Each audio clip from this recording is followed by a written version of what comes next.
Hey guys, Undervlog Gamer here. I'm gonna put the World Cup on now. I'm sorry, the World Cup has already started. I was a little bit late, but because Studying everybody and seeing where our best I'm not.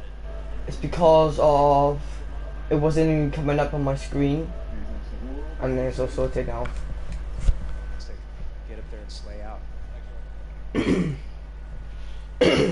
Thank you so much there, Jordan. You can tell they're ready to play. They've been on the stage and they're confident in their ability. Now, our next group has a number of players who you'll be seeing for the first time today, but you'll also be seeing tomorrow because they qualified for the solos competition. We'll kick it off with the Gambit boys, Flexi and Letwick, followed up with Crew and Chapix, Daedra and Miz of Gamers Origin, and then Nyrox and Aqua. Some of the best pairs coming out of Europe. The Gambit boys are known for being very aggressive, very pointed, and have fully qualified. So both of them playing not only together in the duos, but will be facing off in the solos competition.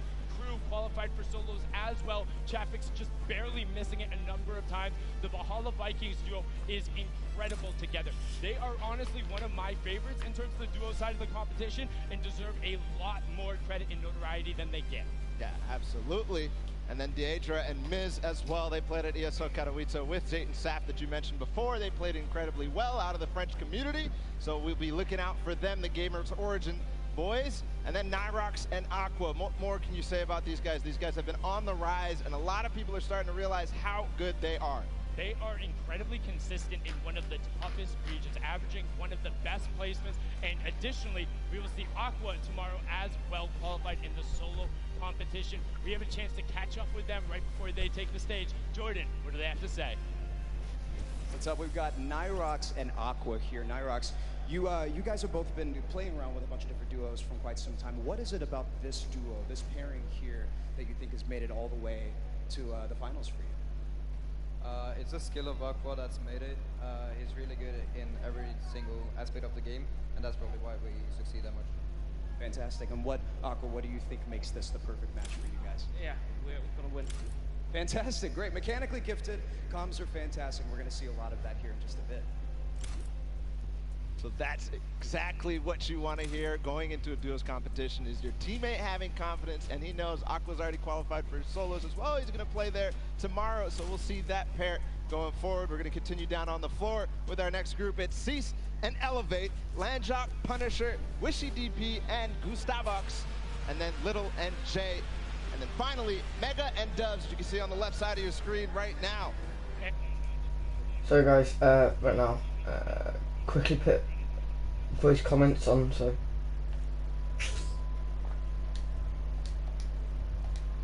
Every other one of the quote-unquote more popular or better players, Cease was above all of them, and he has dominated in the entire competition. He's also qualified for solos.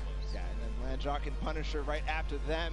This is a duo that, again, also doesn't get enough credit, but hey, there's 50 of them here today. Landjock, one of the people that a lot of the community thinks has the best creative 1v1 skills in honestly the pro community, so we'll see whether he can convert that today. It's another stage. It's a lot of differences. It's going to go down to it.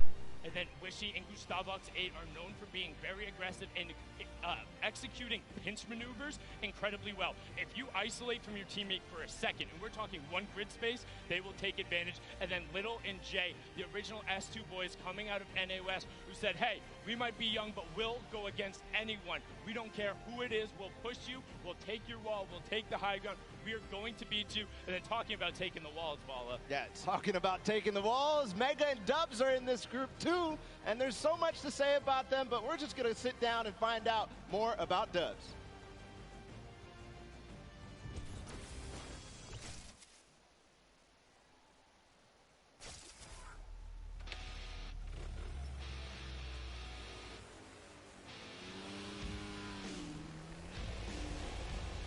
My name is Danny Walsh.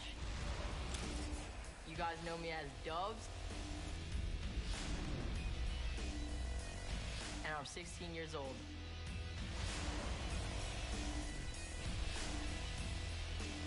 What I love about dirt biking is the freedom you have. It's like using a rift late game, having freedom of going wherever you want. time to get back to grinding. All right, boys, I'm back. Let's run it. A day in a life with Dubs. First thing I do is wake up at 12, hop in the shower, get some food. What time are you gonna start gaming now? Probably in like 10 minutes. All right. And then I'll do some aim training. This is one of the maps that I do. This helps with like AR aim. I hop in creative, warm up my builds, and then scrim for the rest of the day.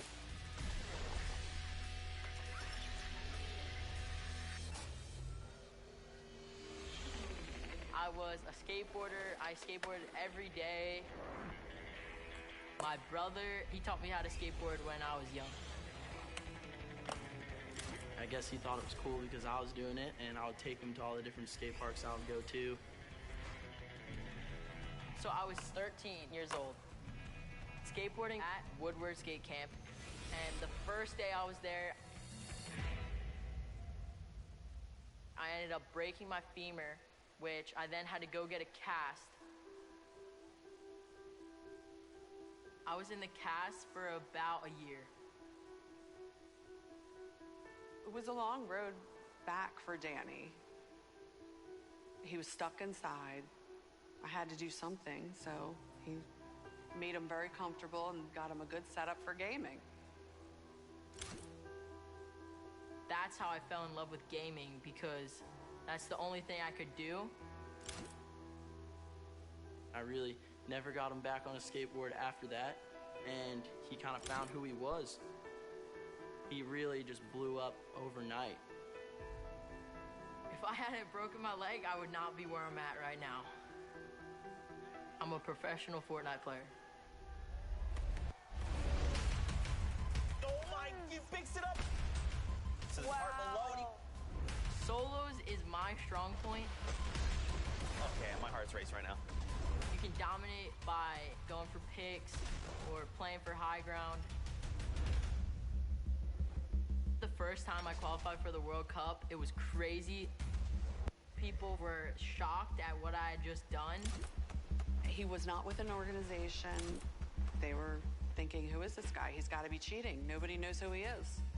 He was on a mission to prove them wrong. Dub said, look, I've qualified. I'm just going to come back and just flex on literally the entire region. To prove them all wrong, I qualified 4 times for solos and once for duos and joined FaZe Clan. Dub's consistently good. I play with so much confidence. I just love the game so much that I just want to put every minute into grinding, so I can be the best player I can be.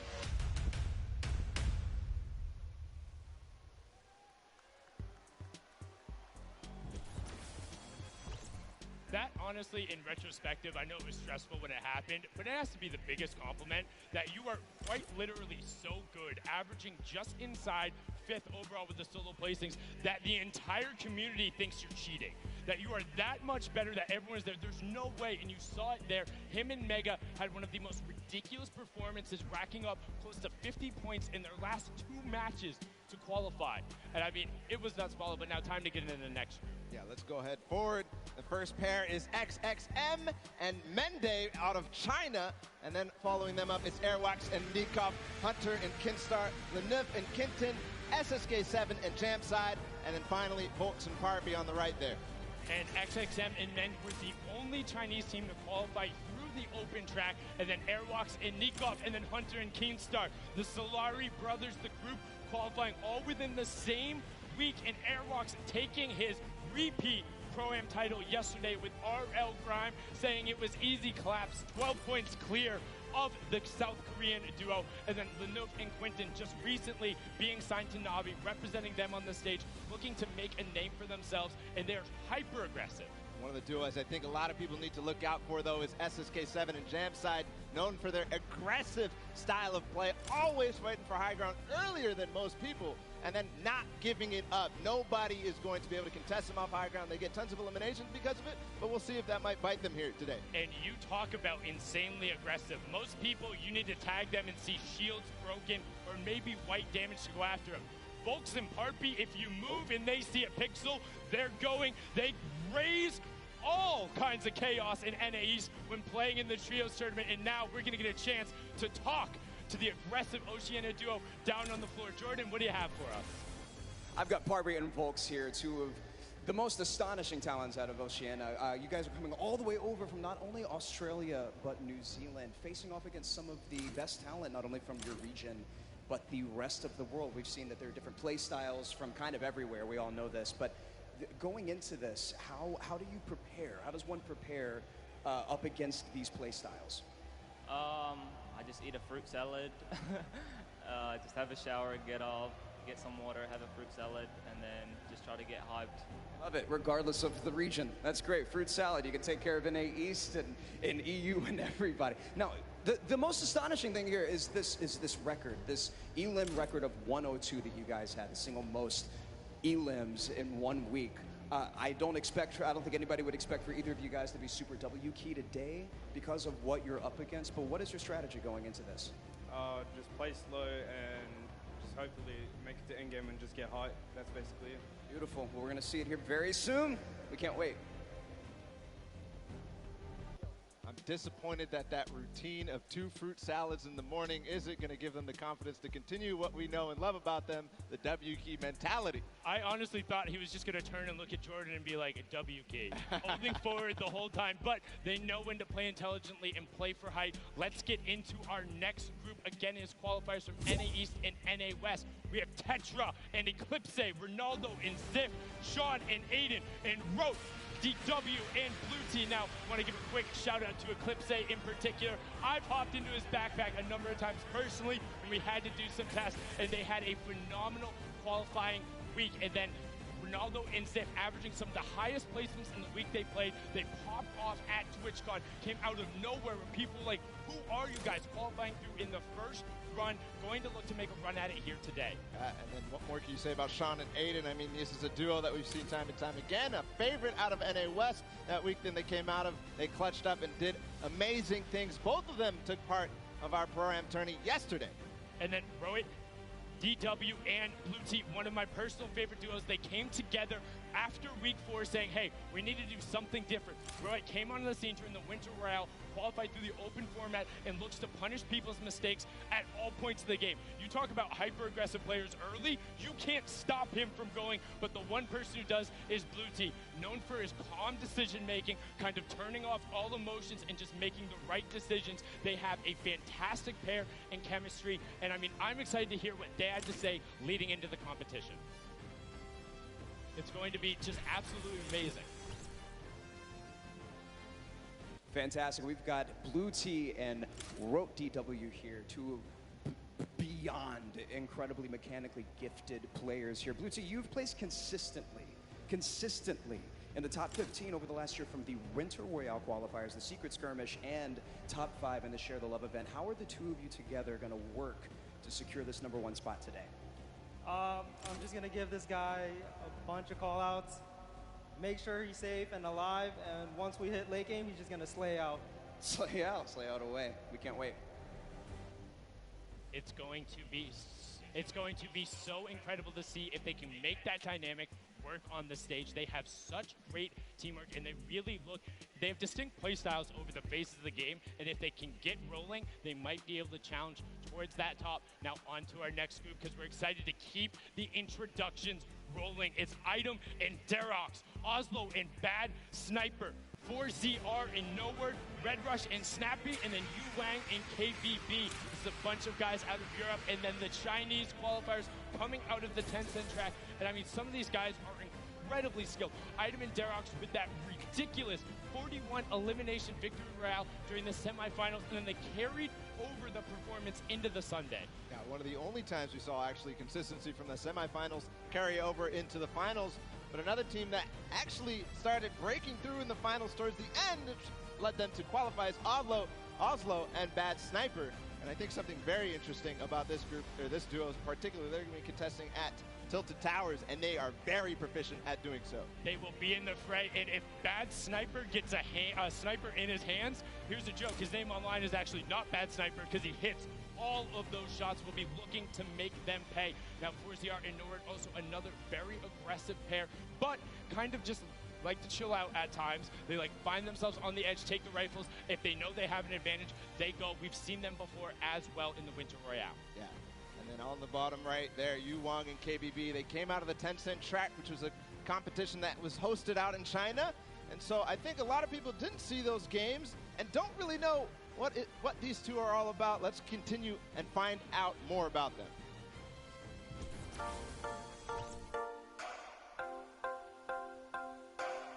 心情的话，非常亢奋吧，就可以跟各国的选手切磋。如果想跟一个队来对抗的话，我更希望是跟芒果那队。要对游戏的喜欢，对吧？然后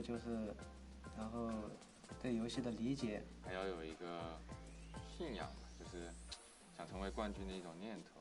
毕竟职业就是要奔着冠军去的。 喜欢这款游戏，然后对游戏的理解程度，然后对自己的技术非常的自信。心情就感觉跟做梦一样，但这一切都是靠自己努力得来的，就非常的好。冠军等着我们！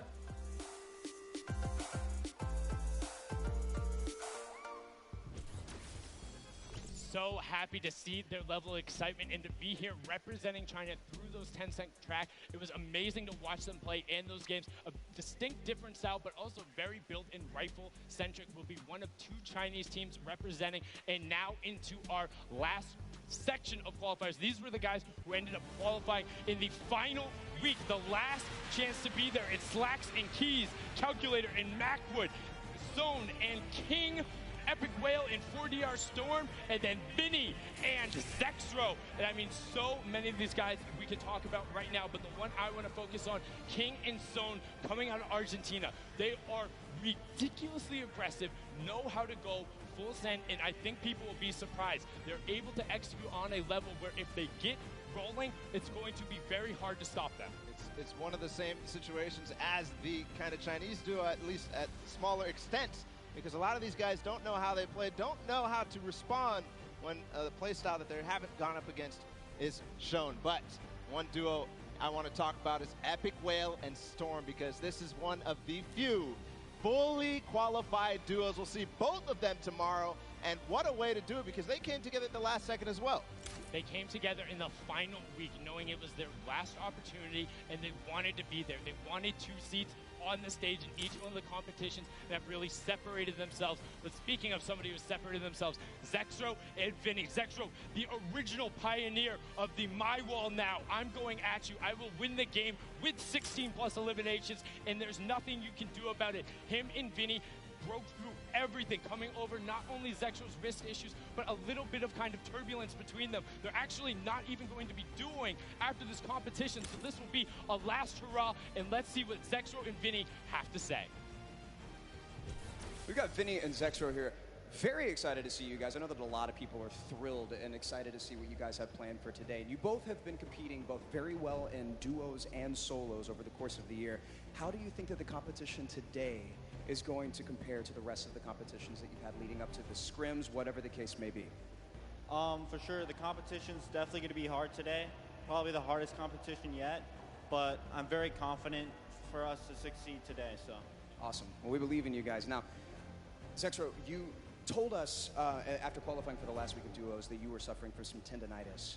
Preparing for a competition like this, especially at such a high caliber, there's got to be a lot of stress involved with that. How have you been physically preparing for today?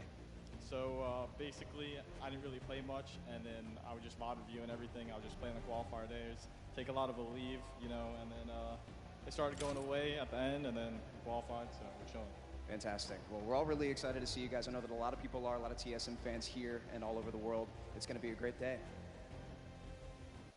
There you have it. It's proof that it's not all about just grinding and playing all the way through. You got to do your VOD review. You got to take care of your body, get those wrist stretches in.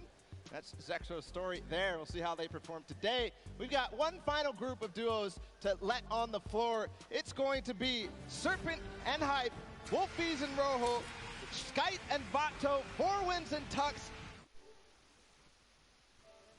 Puzz and Ming.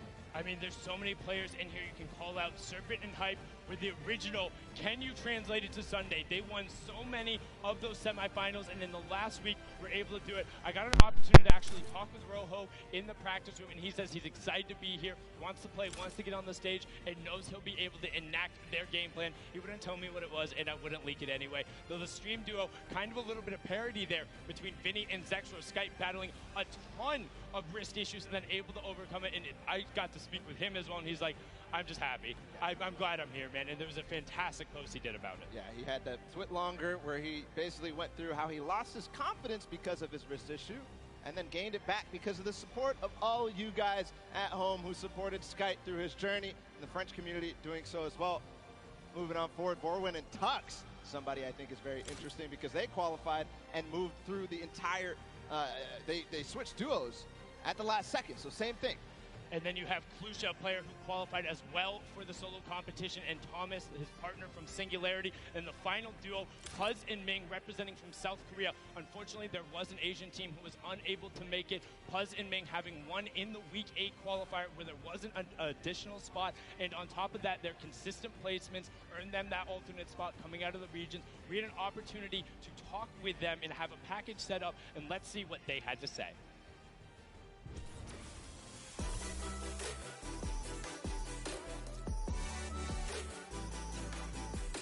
저는 밍이라고 하고 이제 아시아에서 진출하였습니다. 저는 퍼즈라고 하고 아시아에서 진출한 사람입니다.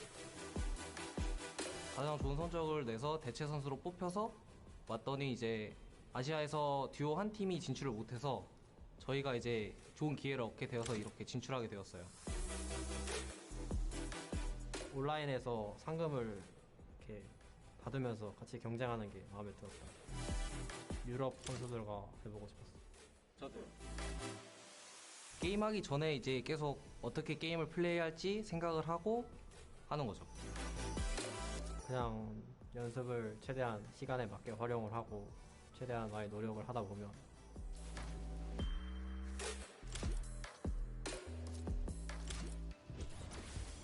I mean, I can only imagine what is going through their heads. First, taking the top spot in a week where there wasn't a qualification spot, and then having one of the most consistently best placements, then being chosen as an alternate, and finding out you're going to be competing, having a chance to represent Asia and South Korea here, and they are very good. They're known for playing aggressively, trying to find a side of a zone, box themselves up, and get some shots towards the side of the rotation. If they can get that position, don't expect them to not be dangerous, because they will make some waves, and that's the competition. Those are all the players. Those are the 100 best Fortnite players in the world, the 50 best duos. And now there's a duo in particular. We talked about it. The loudest duo when they're announced. They want to be the loudest duo when all is said and done. We have Mitro and Mongrel down on the floor. Jordan, what do they have to say? We are all so excited to see these two play and honestly to hear their comms. That's one of my favorite things when I watch these guys play. Now, competing online and competing at a LAN is two very, very different things, obviously. What is the preparation like going into competing at a LAN together? Competing at LAN is definitely different. Personally, I like it more just because I like the environment, but online is easier, but I don't know, I just like LAN more. Fair. You can't beat the energy in a stadium like this. A lot of people are really excited and stoked to be here, and especially to see you guys play. We can't wait. Thank you so much, Jordan. And now just those guys, they sound excited, but that's it. Enough from us talking. The 50 best duos in the world are on the stage competing for their share of $15 million, Ball. And I mean, 6 games away from winning $3 million to the top duo. Just think about that. 6 games, and then we'll find out who is the best duo in the world. Hands down, no question about it, the best. 6 games. We're going to do that real soon. The duos world champions will be crowned, but that's it. The pre-show is over. Enough from us up here. We'll be breaking down gameplay later. We're going to toss it on inside to kick the show off. You guys have a good one.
amazing.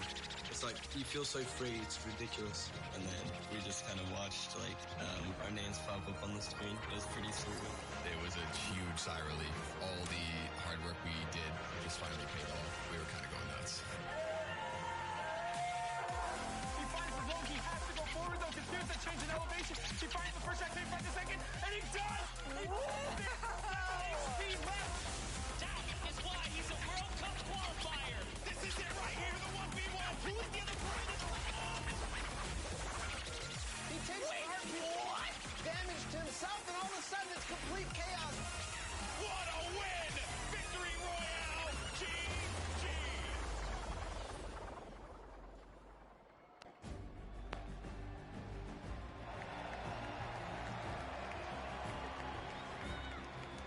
Ladies and gentlemen, this is the Fortnite World Cup Finals live from my hometown, baby, New York City. Where you at? Where you at? That's what I like to hear. That's what I like to hear. This is it, people. The moment that we've been waiting for. 10 weeks of competition leads to this. I'm your host, Golden Boy, and I couldn't be more pumped to be here because we're about to see the greatest Fortnite players in the world go up against each other in duos competition. Millions in prizing on the line, and most importantly, what's right behind me, the championship, the trophy, and the first ever Fortnite World Champion. We're gonna crown that today, and it's gonna be awesome. And I wanna know if everyone here in the Arthur Ashe Stadium, are you hyped? Are you ready? You know what? Maybe I can't do the job. I think this will do some justice.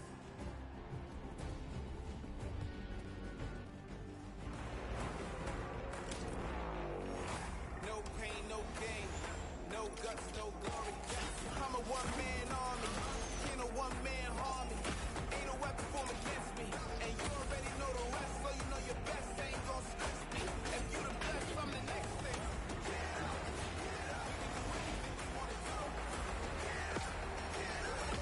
You can do it too. Now, I know everyone here is excited to get to the games, and we're going to do so in a little bit. The players are gearing up and getting ready to go. You know that each and every one of you inside of this stadium, you're just pumped. You've had your opportunity to go out to the festival. You've managed to meet up with your friends and enjoy some great times here in New York City. And obviously, our players are here to win a world championship. And the good news is we have two players standing by with Jordan Fisher who are looking like they can contend for the top of the mountain. Thank you, GB. You are a handsome man. Now, I'm going to be super honest and very forward right now when I say that I've got two of my favorite people in this stadium right now that are competing together. Two of my favorite people to play with, two of my favorite people to watch and study. We have Sean and Aiden. Aiden, one of the most dominating controller players in the world, and he's proved it time and time again. With Sean on mouse and keyboard, one of the most mechanically skilled and gifted players in all of Fortnite. Now, with this combination of one of you on a controller and one of you on mouse and keyboard, there's got to be some pretty unique strategy that you guys can pull together. Can you talk to me a little bit about that? Yeah, our synergy is great. Like you said, he's one of the best mechanical players. His tunnels are insane. Like, it's just insane watching him play. And just, you know, me being an aggressive player and having good aim, we really combo together well. And I'm hoping we're going to do good. 1000%. Now, Sean, you both competed in the Pro-Am yesterday, which was a lot of fun. We all know that was a very sweaty lobby. But your thought process, your strategy going into today, tell me how that differs from yesterday and your performance there. Well, I think yesterday was like super fast-paced. You need to get kills to place well. But today we're going to go for endgame, play super slow, and just hope we can kill it endgame. Fantastic. Well, we're all so excited to see you guys. GB, what do you have for us? Always a pleasure to hear from the Ghost duo. They're going to look to go to the top, and they very well might do that. Now, I asked you guys earlier, I said, are you ready? So I'm going to ask you again, New York City, are you ready? Oh, no, I got to take the earpiece off. New York City, this is my hometown, and I know we can make some noise, so I'm going to ask you one more time. Are you ready? The Fortnite World Cup Finals start now. Let's send it over to your casters, Courage and Ninja. Ladies and gentlemen, it is time. The Fortnite World Cup Finals live from New York City. Everything on the line here today. My name is Jack Courage Dunlop. And well, guess what? I'm joined by a Hi, looks like it's about to start. I am so excited for today's action. Ninja, dude, the emotion here is insane. Thinking, eating, sleeping, breathing, Fortnite. That's it, and it's all led to this. I know the nerves absolutely at an all-time high. I'm nervous right now. I'm just casting. I'm not even playing. Meanwhile, they're paying for $15 million, but it's not your normal Fortnite rules we're going to be playing today. Let's take a look at the format, catch everyone up to speed. I know a lot of new eyes will be on Fortnite competitive today. And Ninja, here's the format for points. So, this is duos. If you place in the top 15 duos in this game, they earn 3 points. Top 10, they earn 5 points. Top 5, they earn 7 points. And finally, the Victory Royale, they earn 10 points. Now, those points cannot stack, meaning in a game, you can only get a max of 10 placement points. Also, 1 point per elimination. So finding that good balance between elims and placements will be very key. Here's the prize money breakdown. And Ninja, you've been involved in competitive gaming for a long, long time. Have you ever seen anything like this? No. I mean, you're looking at first place, $3 million. I mean, heck, I'd even settle for third at 1.8. Settle for 1 point. I'll settle. No, we've been playing. We've both been competing for a long time, and I've been competing for almost 10 years. Prize pool's never even come close to this. This is life-changing. Yeah, absolutely mind-blowing numbers right there. Again, everyone who made it this far, $50,000 in their pocket, but their eyes are on that top 10. They want to jump up that prize money ladder. Again, we are live right now from the Fortnite World Cup Finals. There are so many talented players here today from across the world. We want to hear your thoughts on Twitter. Use the hashtag Fortnite World Cup. Really, anywhere you can use hashtags. I know we both have our predictions, though. Absolutely. You want to go first? No. You go first. Who for you is your standout that you're looking to see if they can take it home today? Dude, man, I mean, I gotta give it up to Mongol and Nitro. I think they're gonna definitely close it out. They've been. I really am just super interested to see how they play. I've been watching a lot of their World Cups after they've already qualified. Hands down, one of the most aggressive duos throughout, the qualifications. But are they going to do that here? Are they going to go for placement, or are they going to still W key like they've always been doing? That's typically been their gameplay of choice. There's a look again at Mongrel and Mitro, both qualifying from Europe. You see, last time they played and the week they qualified, their drop of choice was Loot Lake. Yeah. So will that remain the same today? These early game battles, these fights for the different points of interest will be so key. You go with a European duo. Yeah. I'm picking a European duo as well. Another young squad, Mr. Savage M and Benji Fishy. Dude, Mr. Savage M is cold-blooded.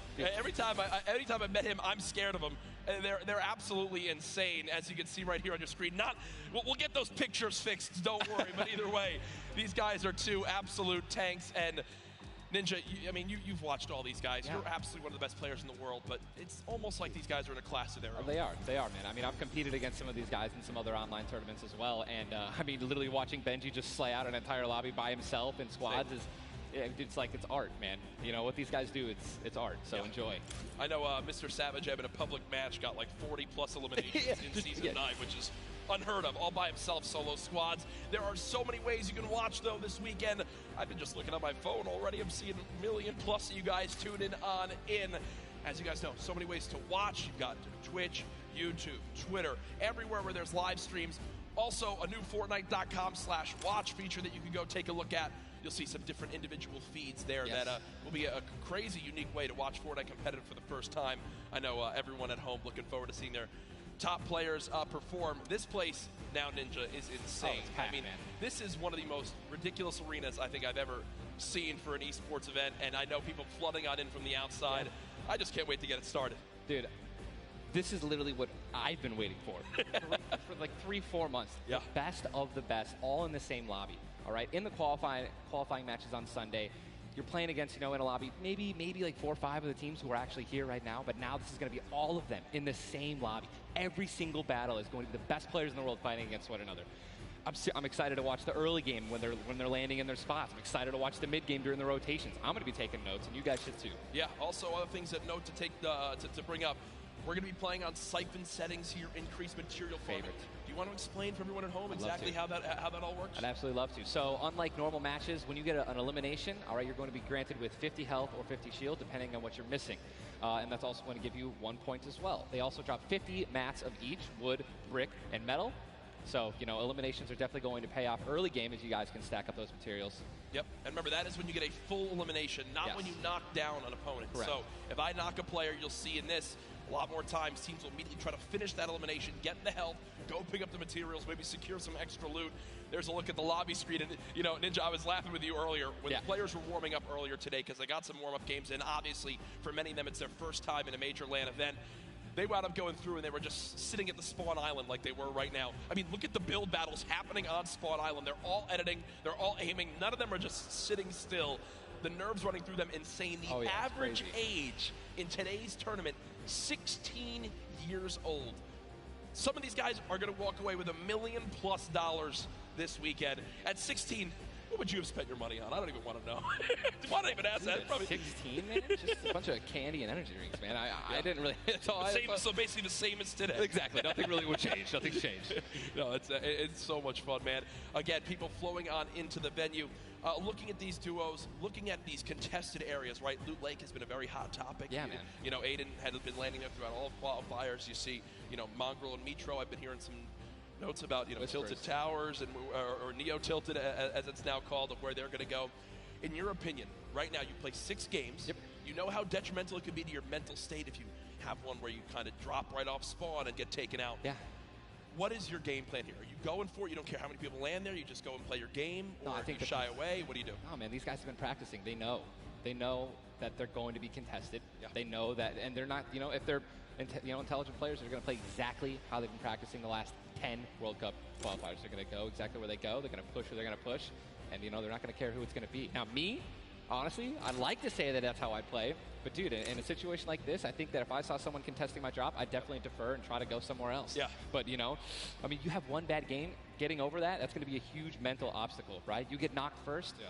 That's going to be something that you're going to be thinking about in the second game, the third game. Oh, my God, should we change our landing spots? And then if you're thinking like that, it's over, dude. Yeah, and I keep seeing you look down. You're like eagerly wanting to talk about this map. We have what the first map is going to be in front of us. But again, guys, there's so many exciting things going on in the world of Fortnite right now. One of the new limited time modes that is actually going on. Prop Hunt, we watched a little bit of it yesterday, but again, made by Stray Kite. It's a fun little hide and go seek game almost, Ninja. Prop Hunt is the greatest thing that Fortnite has created from creative.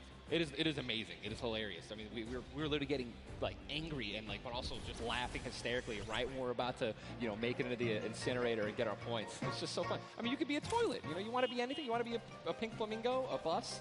Go for it. Go for it. Just go for it. Yeah, we've had some fun games of Prop Hunt that we play. But again, right now, live in the gameplay for free, Prop Hunt. A little bit different than the competitive settings. Obviously, Arena, it's been talked about, Ninja. This is the most played in qualifier for a tournament ever in the history of gaming. 40 million competitors, down to the top 200. To be exact, 178 because of the double qualified players. Right. And that is, you can't even put in your head just how insane those numbers are. I think it's just important to show and let everyone know that, man. Just Epic continues to change the game, making these qualifiers online.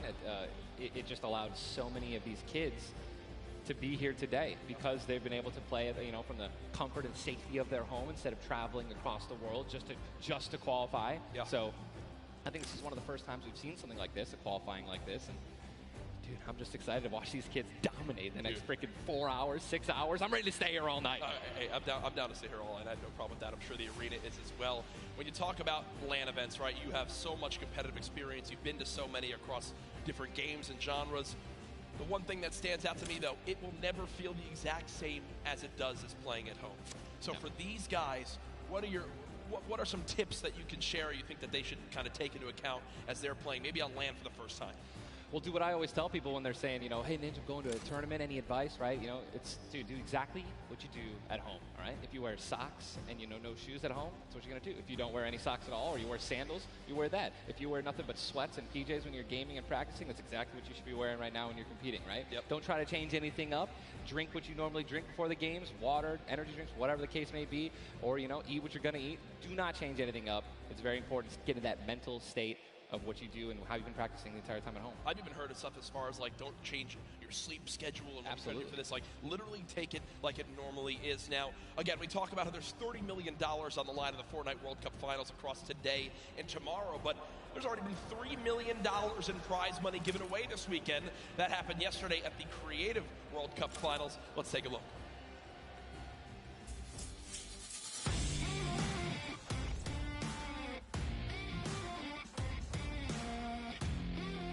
Kitty Plays, and we're here in the player lounge right now, joined by the winners of the Creative World Cup. First of all, congratulations. Now, Scissors, how does it feel now to solidify that title? It's kind of awesome considering I love creative mode. It's thriving, it's awesome, I love it. Now, Tyler, did you ever believe that you guys would secure the position here today?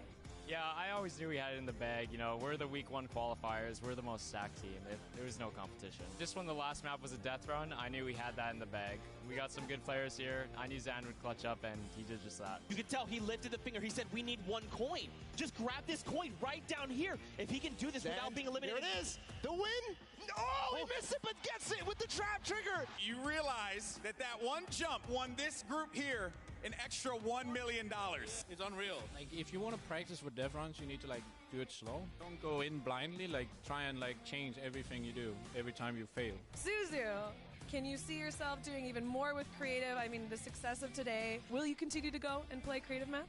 I think I would definitely stay consistent with creative because I feel like there's a lot of potential. They sure love to drag it on before they start. And see what each of you guys plan on doing. He's 18, and he just won $336,000. What are you going to do with the prize? Rent? Rent. Yeah, I think rent. I'm going to be responsible. I'm going to save my money. I am going to be responsible and probably just invest most of it and try and get even more money back. All right, guys, congratulations again. Absolutely outstanding job. Thank you guys so much for tuning in, and I cannot wait to see what the future of Creative Fortnite looks like.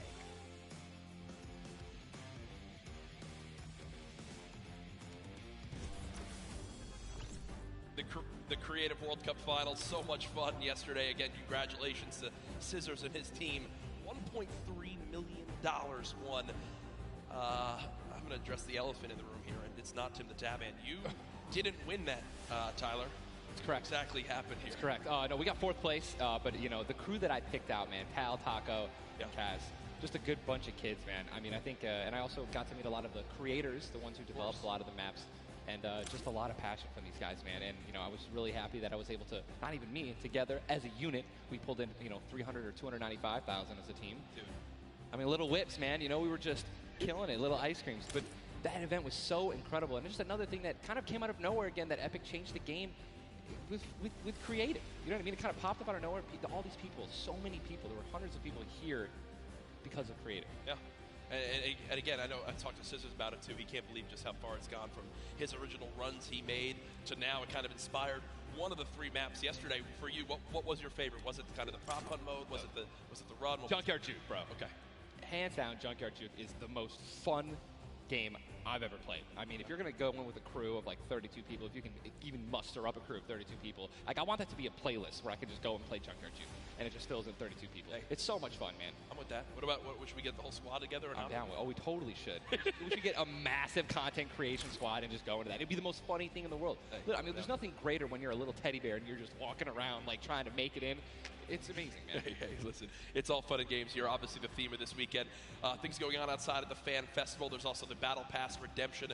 Everyone here has got tickets, has the commemorative tickets. So many things to look back on and remember these moments. For a lot of people here, whether they're players or the individuals and fans who traveled, it's their first time to New York City, such a legendary, iconic place to have this major event. You see, again, the crowd continuing to fill on in, just getting some final things set up for the game so we can get it all launched for you. But trust me, we're all eagerly awaiting the start as well. So many organizations represented throughout the weekend, and I have just received the word that we want, Ninja. The game is ready to go. I'm ready. The first Vic Roy, man. Who's it going to be, guys? All right, I want you guys to scream out your favorite duos right now, man. Let's make some noise. Who do you think's going to win today? Scream it. I want to hear. Oh, it's gibberish. None of it makes sense. I think I hear Mongrel, Nitro. Here we go. Ladies and gentlemen, the Fortnite World Cup Finals duo competition begins right now. Jesus, this is going to be intense. I mean, there's nothing more, honestly, nerve-wracking than the initial launch. Off the bus, man. You're flying. Someone's going to die. Someone's going to be eliminated. Who's going to be the first one? Yep. You don't want to be the first one knocked out in the World Cup. You know, I mean, literally, I knocked him like, it was the first game in the Pro-Am, and that was just amazing. You can't live that down. I don't want to be the first person knocking this. No, for sure. As now we immediately hop on board with my pick to dominate today, Benji Fishy and Mr. Savage, and they're heading right towards Happy Hamlet, a place they've called home so many times, and this is contested. It's already contested. You're flying on into here, Ninja. The early game's so key, and already Benji Fishy trying to put shots down range with that revolver, but area is contested. You see they're kind of split from each other right now. What are their comms like in this exact moment? I mean, I think right now they're just going to be trying to hear exactly where these guys are, footsteps, any type of information they can pass off to one another is going to be very important. They've been practicing this landing. I'm pretty sure I watch these guys play literally every week because they're from EU, so they were before NA qualifiers. And yeah, this is exactly where they normally land. Savage and Benji, they don't always land on top of one another. And you're honestly at a disadvantage if you do land in the same house because you're going to be getting less shields of one another, right? Less chances of getting shotguns and things like that. And I'm just interested to see how they're going to play this out. Are they going to be aggressive? Or are they going to back down? Well, we just saw the first zone has been revealed, and it is a northern side zone, so anyone in Happy Hamlet not safe. Polar Peak, Frosty Flights, Paradise Palms, Lucky Landing, all not safe. As we continue to keep an eye on this fight. 98 players remaining right now in this game. Now, we mentioned the increased material farming right now, so you're hitting a couple trees, you're getting 20, 30 materials like it's nothing. Let's shift our focus, though, towards the middle of the map here at Dusty Divot, and it looks like Landjock and Punisher go out very, very early in this first game to Tetra and Eclipse, the new Rogue members. They're wasting a lot of material right now. You can already see it. You've got only 100 matches left. That's 10 builds. These early game fights are always so detrimental. You have to be very, very, very particular with how many mats you're going to use when you're trying to ramp rush somebody, because if you make it there and they shoot you out and you have no mats, I mean, you're left with literally nothing to protect yourself with. And look at the advantage that you now have. Tetra hasn't had any shields, but because 2 eliminations come on through, he gets both. That's 50 shield per elim, putting him at max HP, and now he can completely change how he takes this fight. It's not like the normal games where you're still stuck at 100 health and you might second guess what you want to do. You might play a little more passively. No, because of those early elims, they now have Dusty Divot to themselves. They pushed out the Asian duo, pushing towards that top Dusty Divot side of XXM and Mend, and now they're sitting pretty. Divot all to themselves. They've got metal galore here as well as wood. The one material that really be lacking is going to be stone. Yeah, definitely going to be lacking stone. They can get a 500 metal, which is going to be their most valuable asset here, landing in Dusty.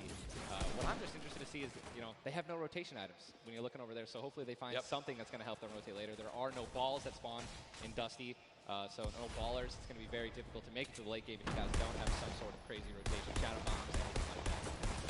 Here's another fight going on towards Fatal Fields, and with how little materials there are, you got to think these players down low who are already just on light HP are in a tough spot, and there it is. Scarlet and his duo, Bell, get the quick elimination onto Brush. That's going to push back Brush's duo into Fatal Fields and try to hide for a brief moment. Another rough start right there. So much stone in Fatal Fields. I feel like Fatal Fields is a underrated landing spot. I think you can get everything at Fatal Fields. You definitely get wood and brick very quickly, and then there's definitely some metal that you can gather around. There's a bunch of cars and things like that. Some tractors there in the sticks. But listen, man, I'm really curious as to why they're not pushing Sizz. Well, it's kind of a double-edged sword too, because yes, Sizz is by himself, but we've all experienced how easily you can hide in that brush there in the cornfields. And Sizz Lucky, these top players who land Fatal Fields know how to actually navigate the loot in the corn without breaking the corn. So I need to break the corn every time. Right, same. I'm not good enough to know, but there's a certain path you can go on, and Sizz Lucky will actually be able to go back and pick up Brush's cards. So this is key. You think you should go Reboot for it? Vans, remember, when you get brought back, you only have 100 HP and a common pistol.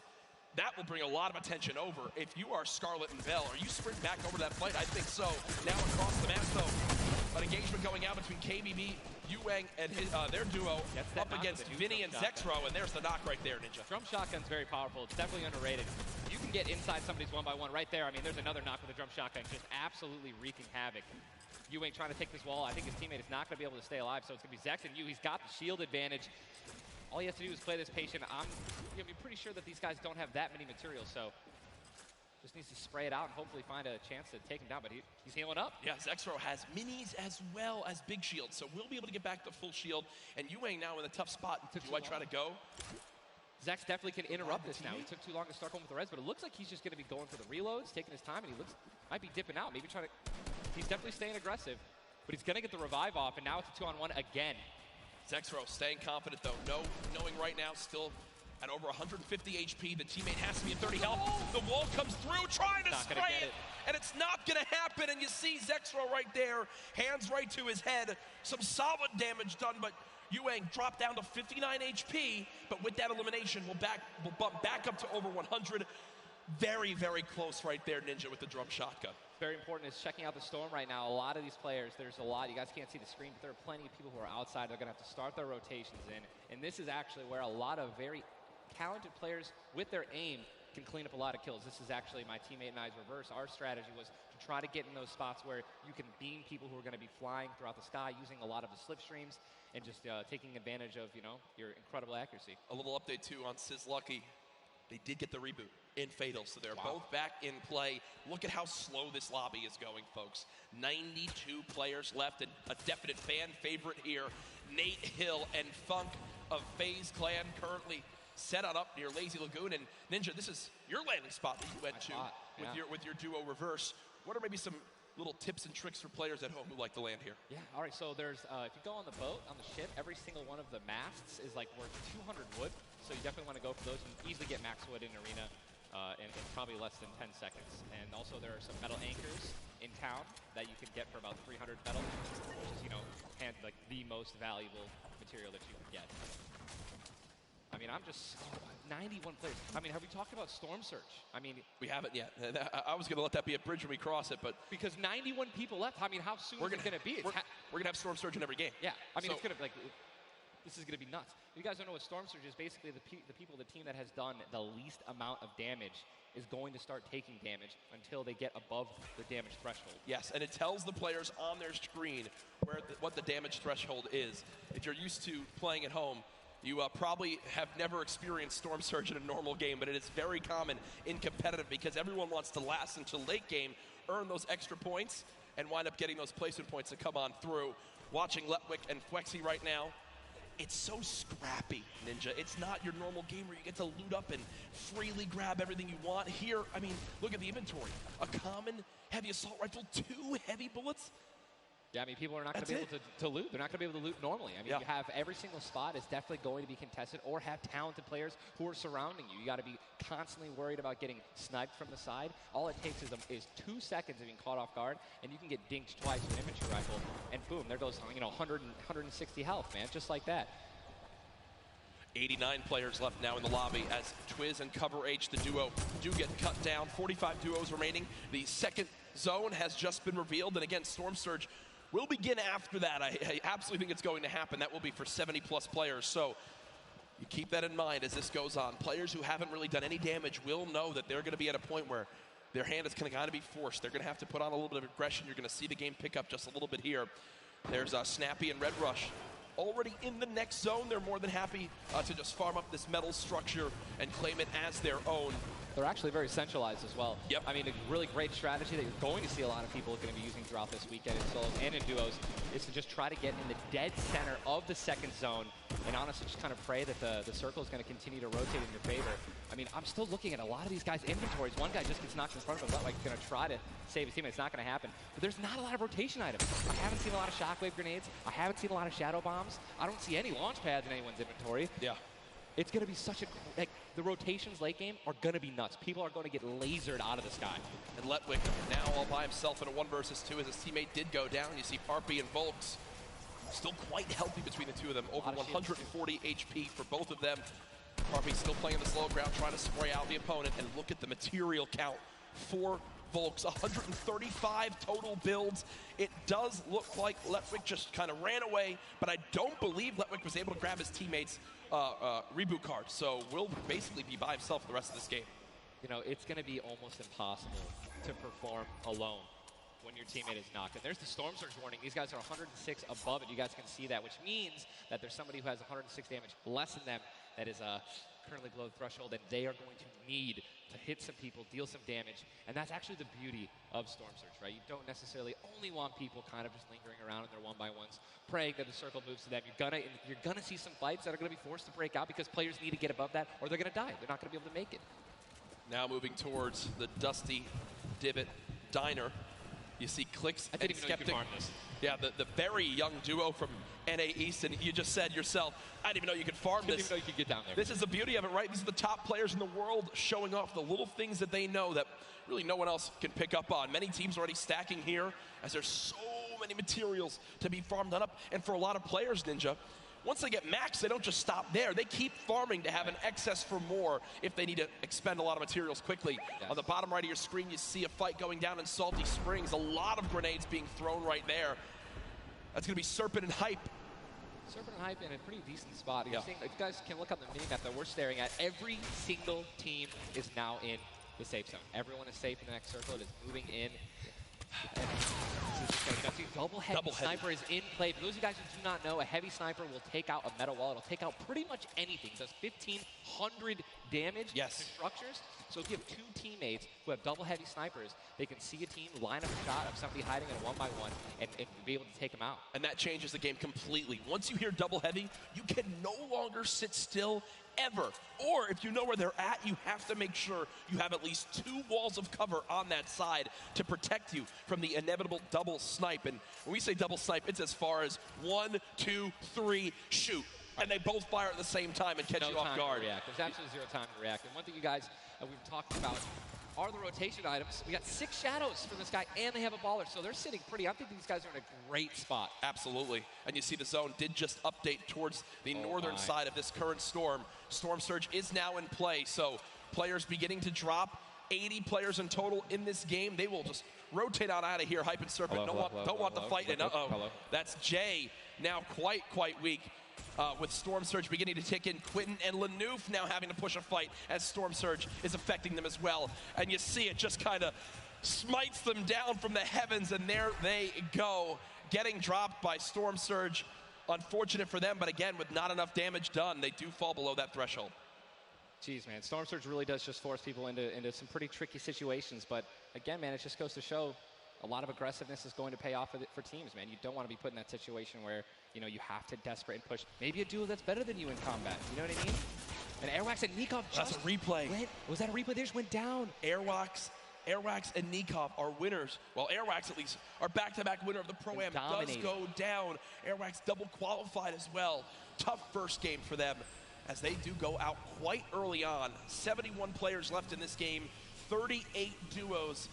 Again, it's a slow crawl as everyone begins to drop. Have you ever seen anything like this in competitive No, I think that the only time that we saw numbers like this were when the circles they didn't really chunk that much and they were more centralized in the beginning of competitive. So really no one had to rotate that much and no one had to fight. So now that these circles are really just kind of moving around the map, you can't really predict them. I mean, you're getting these players who have, again, the great aim, and they're just beaming people who are focusing on trying to rotate into the circle. Now look, there's so many people coming from the south right now. And it's just free kills if you guys are in a top position with solid aim, man. You're going to Texture right now, already getting beamed. He's spamming the spacebar, trying to make it as difficult as possible to hit. He sees a lot of, look at already trying to figure out right now, where's he going to land? Look at all these people who are already boxed up. They're already creating these tunnels. More shots coming down. And he's going to be able to make it. 8 grenades. So that's going to be, I mean, if he can get in a position where some players are already getting focused on the outside, 8 grenades, he might be able to clean up those kills too. Yep, that's right there. They do box up in time. Did take some shield damage, but thankfully they have some minis to replenish that in just a few brief moments as there's Eclipse now using them. He's got his teammate right next door as well. Medkit, so they're going to pop that too. Every little bit of HP matters. Saving the campfire for the late game, it appears. Definitely got to save the campfire. In the elimination feed right there. Here's a look at Mongrel earlier with his duo, Mitro. As they're set up currently in this zone. 68 players left. Love watching this guy play, man. I'm serious. I mean, here's, you just check his inventory. Only got 2 guns right now, which is inventory rifle and a combat shotgun, so he has no spray guns. All right, spray guns are, you know, anything to an SMG, tactical assault rifle, SCAR, anything like that. You know, you've got to have a gun that can shoot pretty quickly to kill players and hit players through their 1-bys. You know, very difficult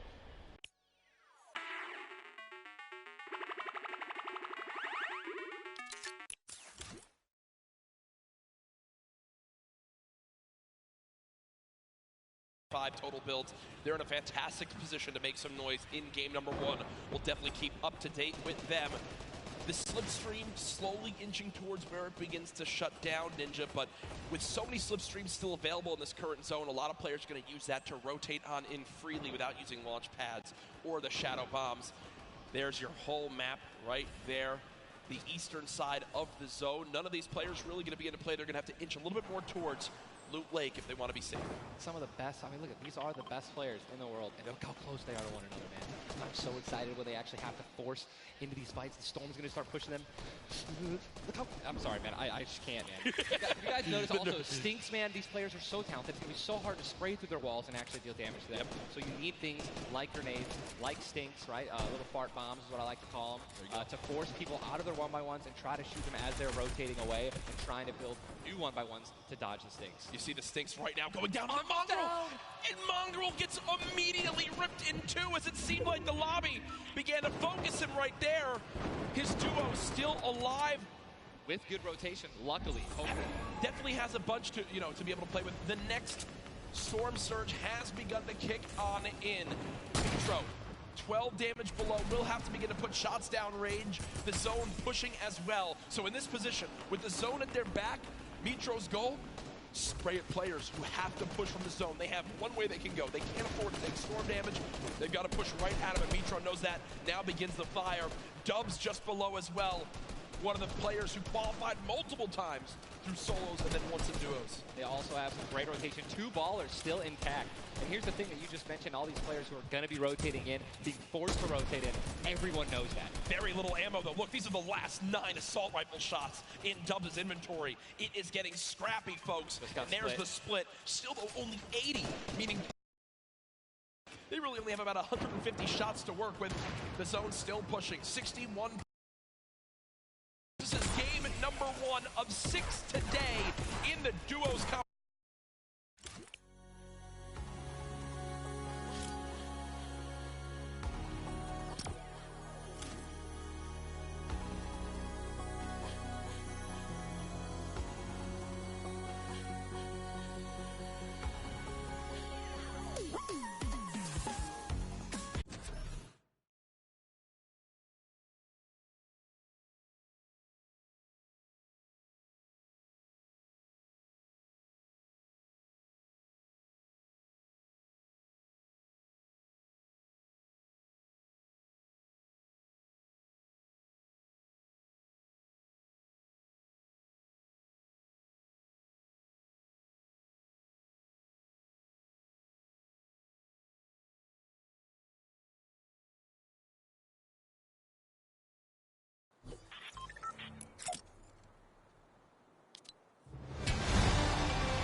This Storm Surge is insane. It's still going on. Finally taking out 52 players left.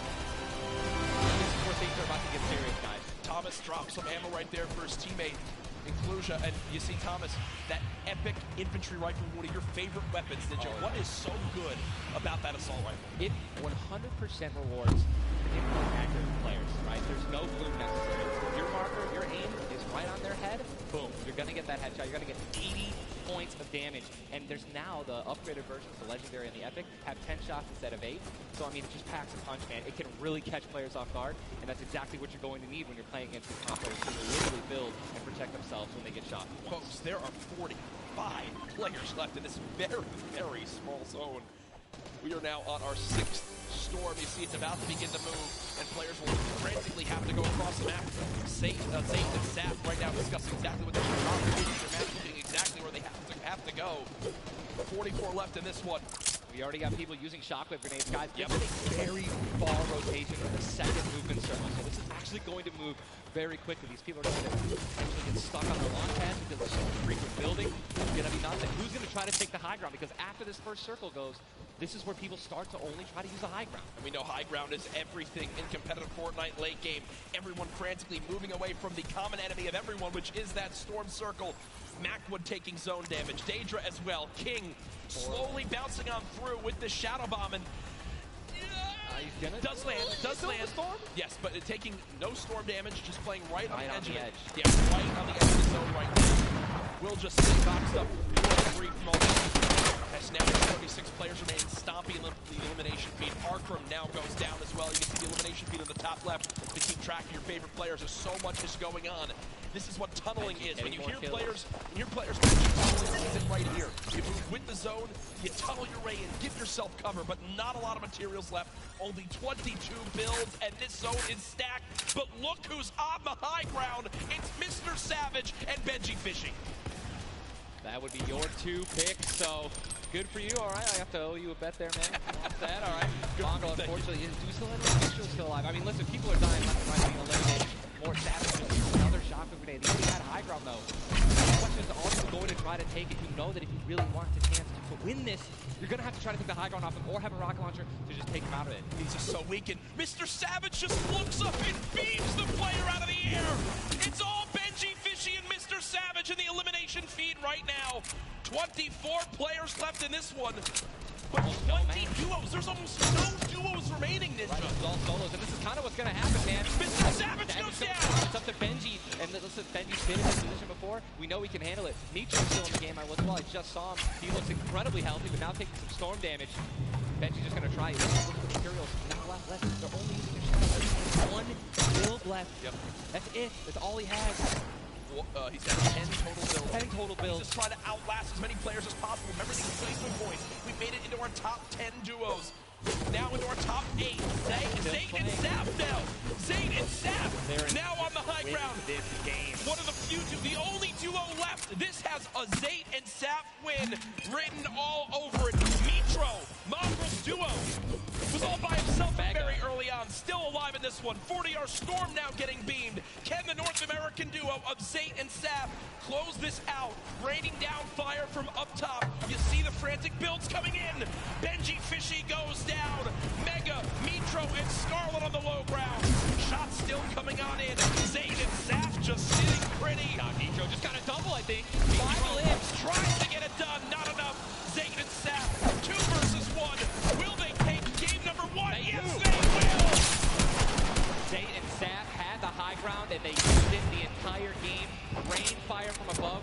We're able to make up 5 limbs plus 10 placement points. That's going to be 15 points in game 1. Talk about a monster game number 1. You saw the immediate reaction. They know how key that was.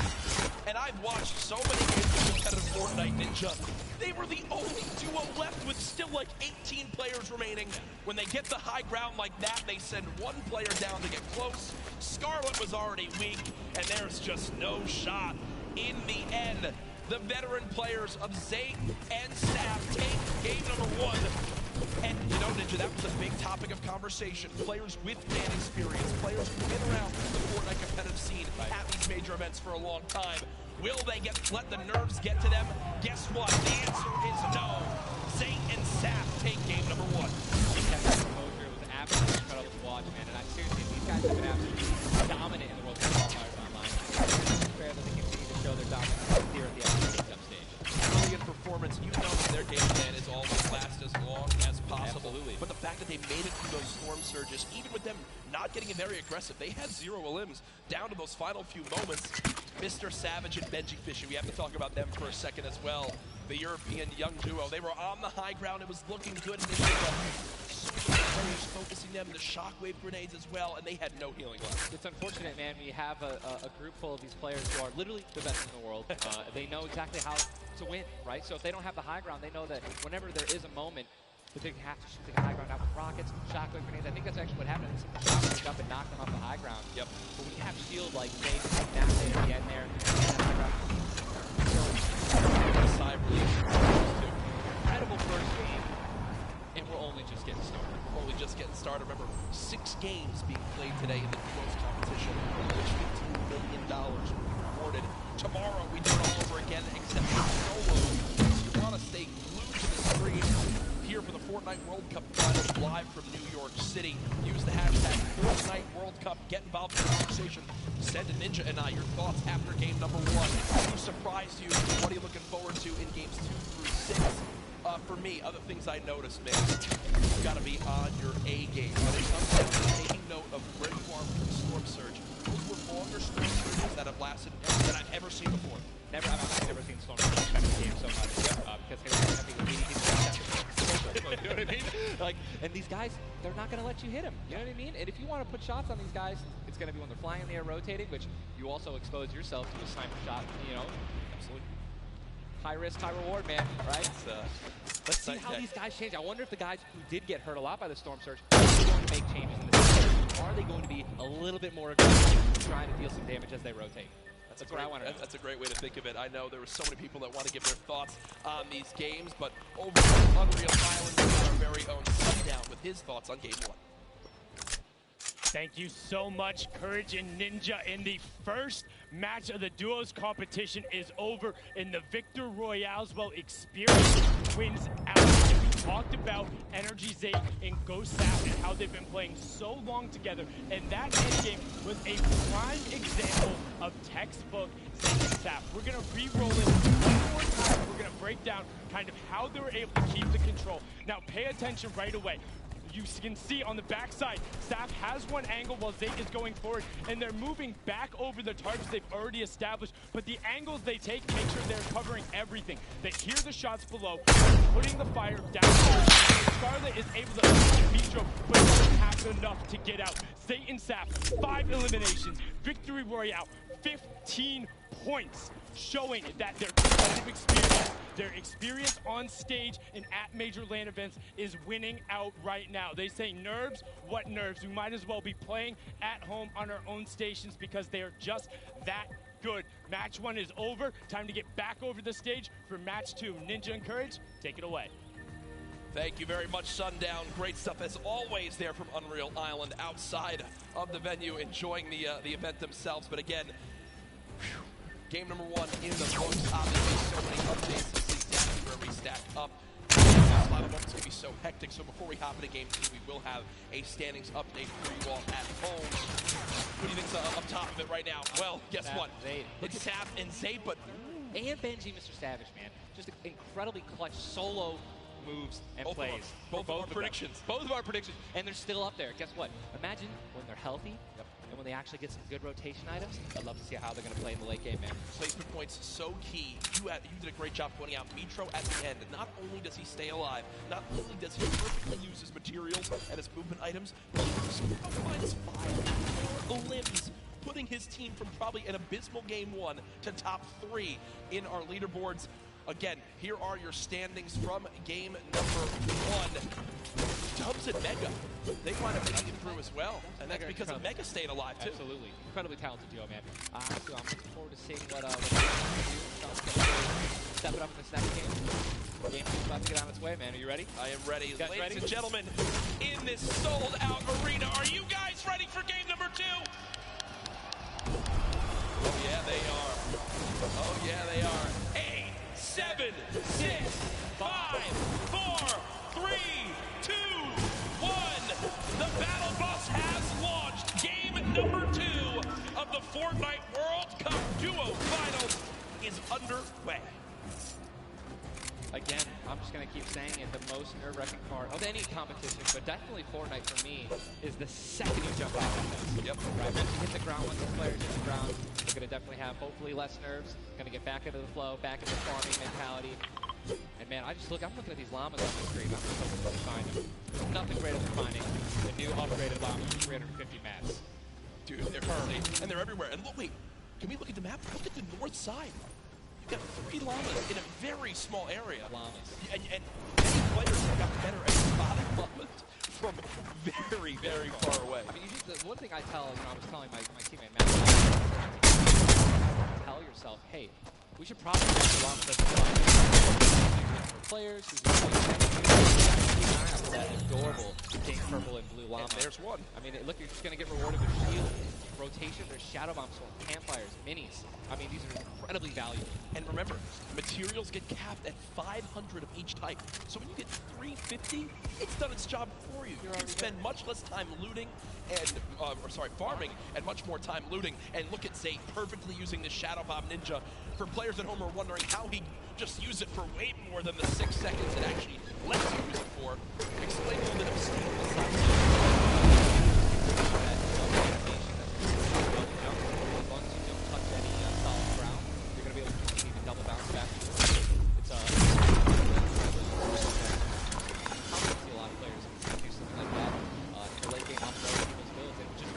Difficult to do that off the mountain, by the way. Now take a look. That storm is landing inside the map, and the storm is very far. Great point to bring up there.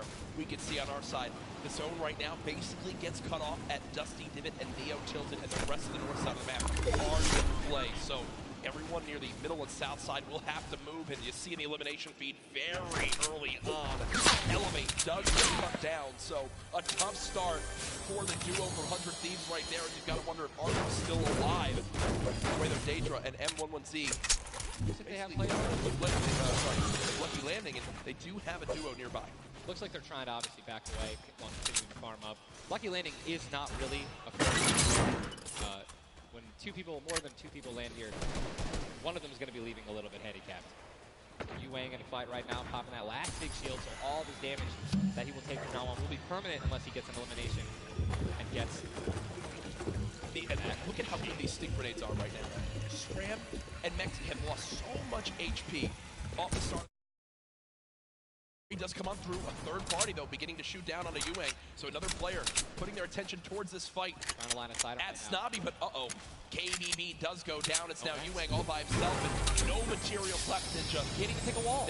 They're really, this is an abysmal position to be in. Yuang knows that, trying to fall back to his teammate to maybe sneak a revive, but I just don't see. A lot of these players really are kind of hesitant. You know what I mean? They don't necessarily want to push. There is a third party now. They don't have a lot of shields. Are they going to get it off the right play? They're going to push forward. Yuang, no shield.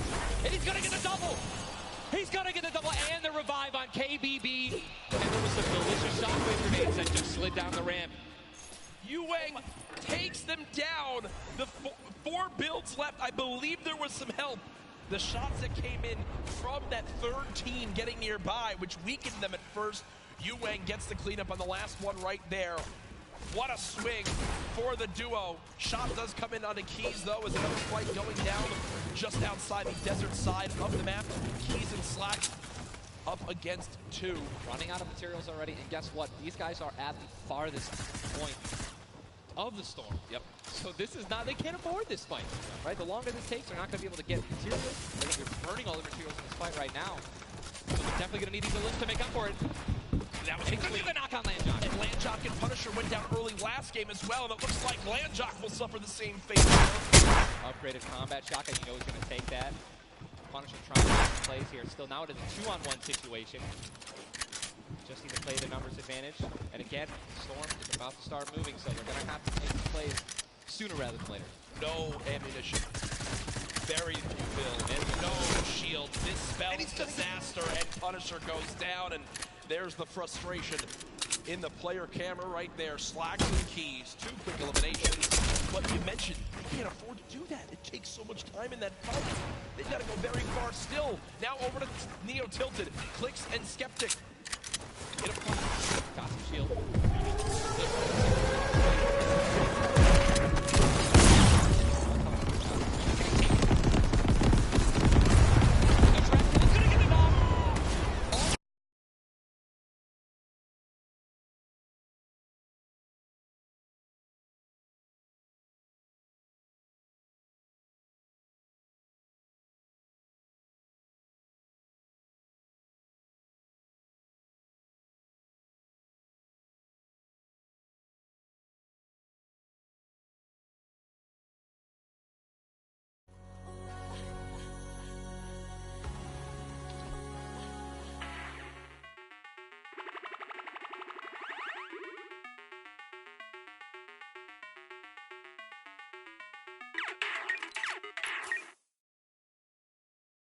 Sticks come on in. Stinks coming in, 22 health left, Campfire down, he has. Oh, and look Nitro who's Mongo, here! third party, hello! Look who's here! NA puts up the take the L, and EU says, no, no, no! This is the World Cup, baby! I'm gonna show which continent is best. Mitro and Mongrel, full HP, and they storm roll through.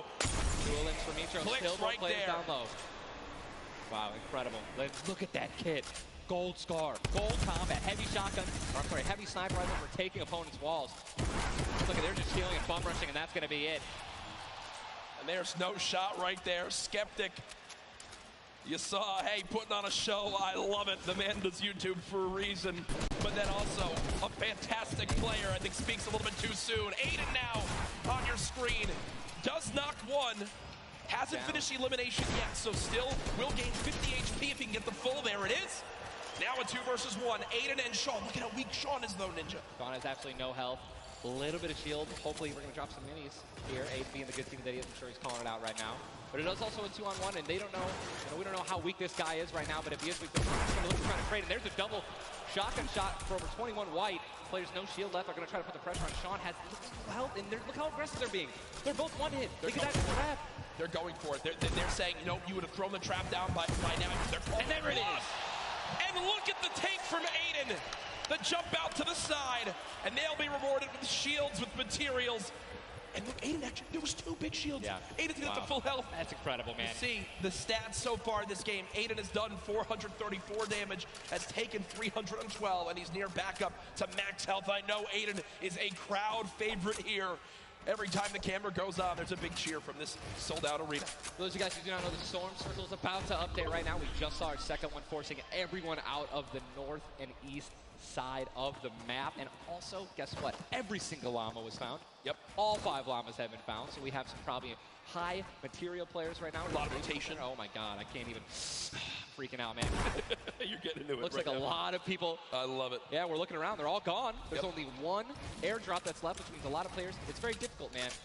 Going for airdrops is super risky, but it looks like everyone at the World Cup here is taking their chances. And what's kind of funny with this zone, as you see it on the bottom right side of your map, the slipstreams are there to basically help everyone get from the southeast, east, and south side of the map easily into this zone. So if you kind of sit outside and wait for players to move in from the slipstream, you might be able to deal a lot of damage. And remember, you might think, oh, well, there's no way you're going to get that elimination. I'm not even talking about that. I'm saying free damage for Storm Surge when that comes into play, because it is going to happen very, very soon here. We're about a minute away. It literally looks like we've been watching that action. But there's 84 teams, 84 players left still. Yep. I guess that's a testament to our observers backstage. Great stuff to them. Sizlucky does take a bit of storm damage right there. Chug splashes in the inventory. And Ninja, like a dolphin. Chug splashes have came into this game and they've completely taken competitive by storm. Are they the best healing item currently in this meta? I think that, there's a lot of items that get added where, not everyone is all unanimous about it, right? Some people do not like it. But let me tell you something about these splashes. I don't think I've ever seen more positive, reactions from an item being added than when Chug Splashes were added. I mean, nothing but positivity on Twitter. It was absolutely incredible. I woke up to some delightful posts. Delightful Just some delightful posts. Yeah. Those of you guys who don't know what they are, each one, splash, they come in packs of 2. You can stack up to 6. They give you 20 health or shield, whatever you're missing. And they're instant. You throw them down the ground, and they can be used to heal you and your teammates around you, as well as, if you really want to be a troll, your enemies that you've knocked. Here are Mongrel and Mitro in the zone, and you talked about this inventory. I'm going to come out and say it right now. There is no way someone in this lobby has a better inventory than what Mongrel has right now. And when you come into this, they were already in your top 3. So they're in a position right now, Ninja, where if they have a pop-off performance right here, with only 6 games being played after the first 2, they could be your leaders. Absolutely. I mean, they were only 2 points away from first, man, and they didn't even win the game. And Mongrel went down early before placement points were even rewarded. So, Sean and Aiden in another fight with Quentin and his squad. Sean trying to take some walls here.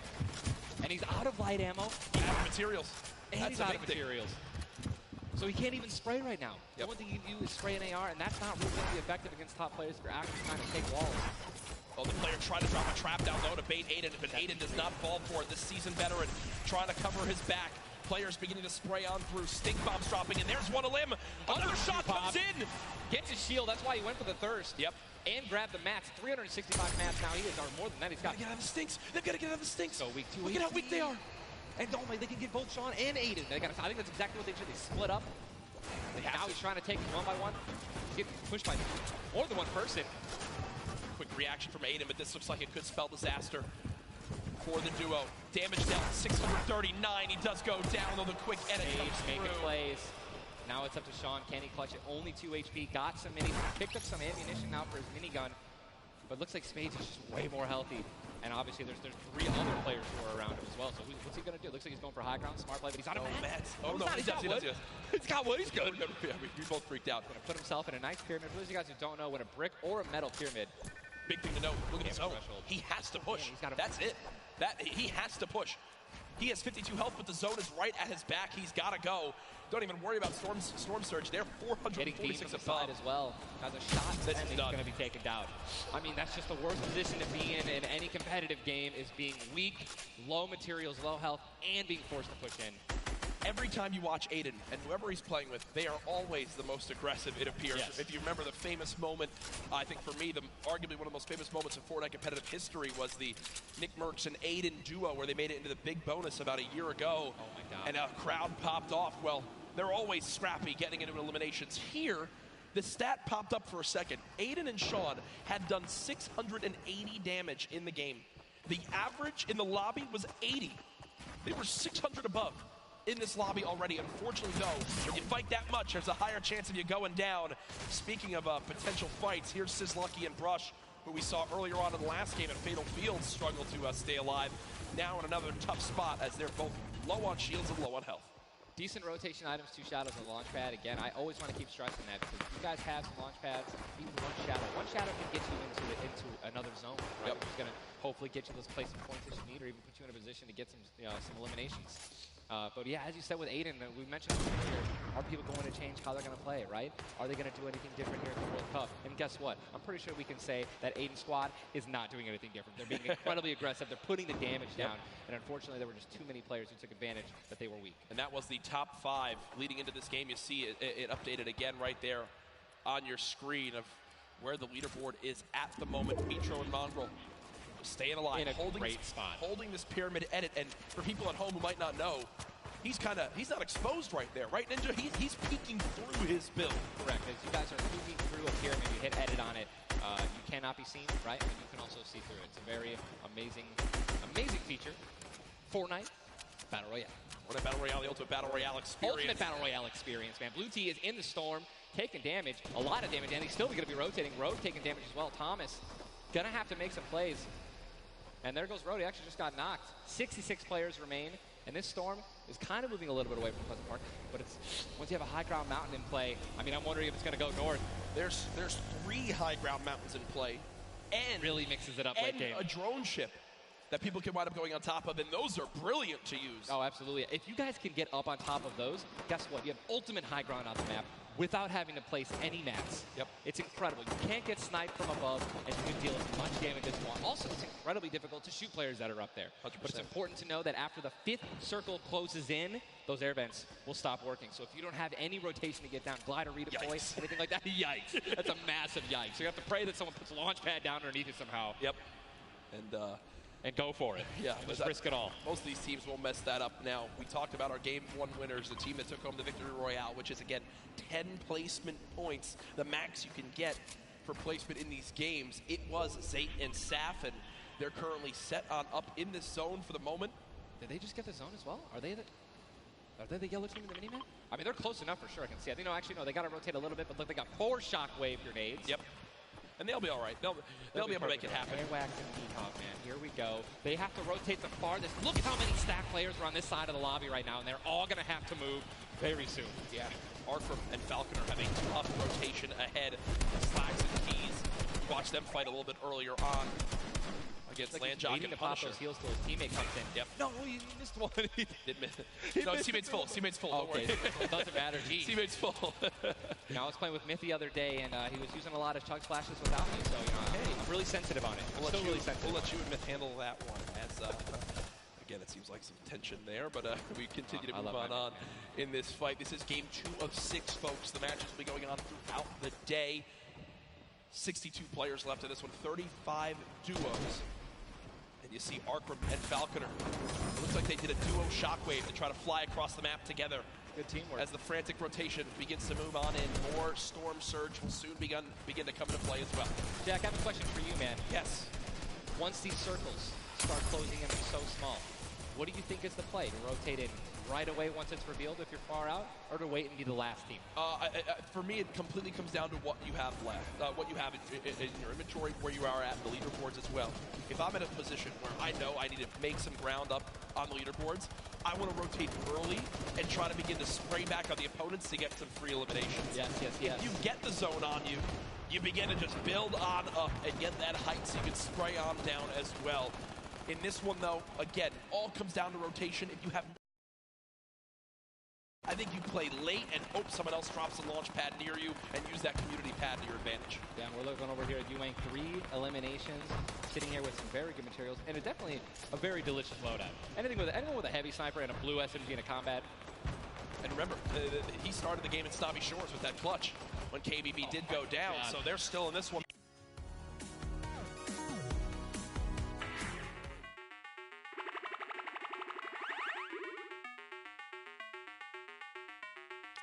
They're saying, focus this, the zone's closing there. We're going to find out soon enough. It literally looks like he's marking exactly. He's trying to look and see. Yep. Oh, they do have a double heavy sniper.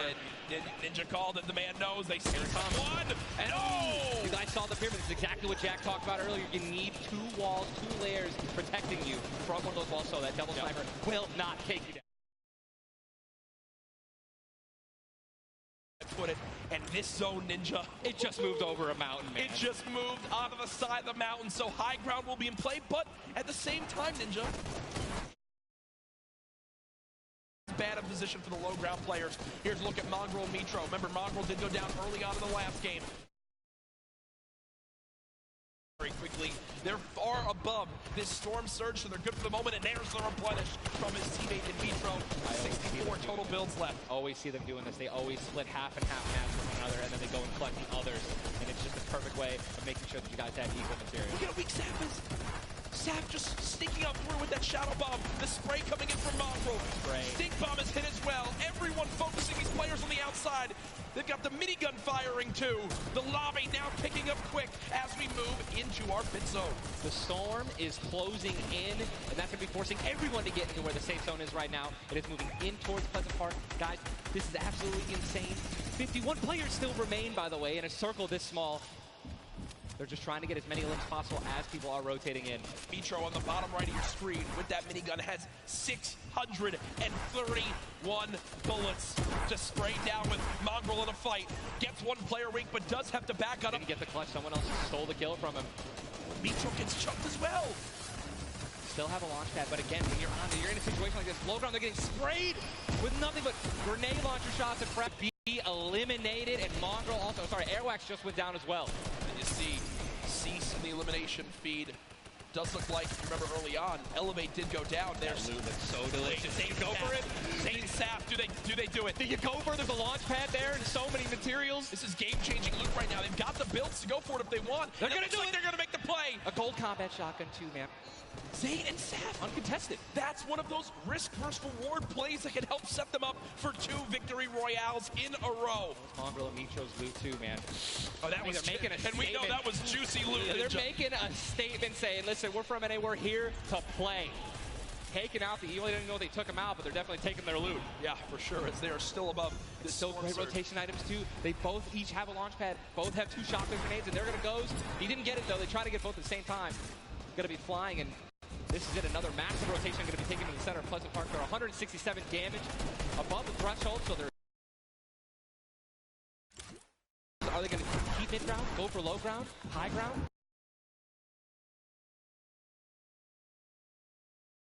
Again, and that actually worked.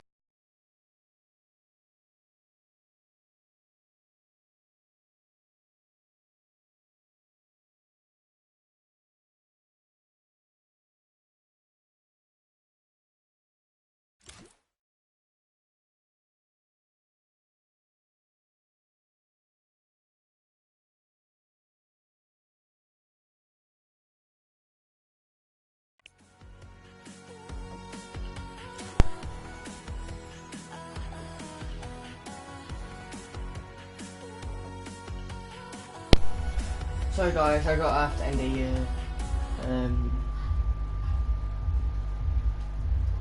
Because I just got an email saying that this broadcast is going to stop in like literally like 2 minutes. So I just might as well just end it myself. So peace out. Sorry I can't stream the the rest of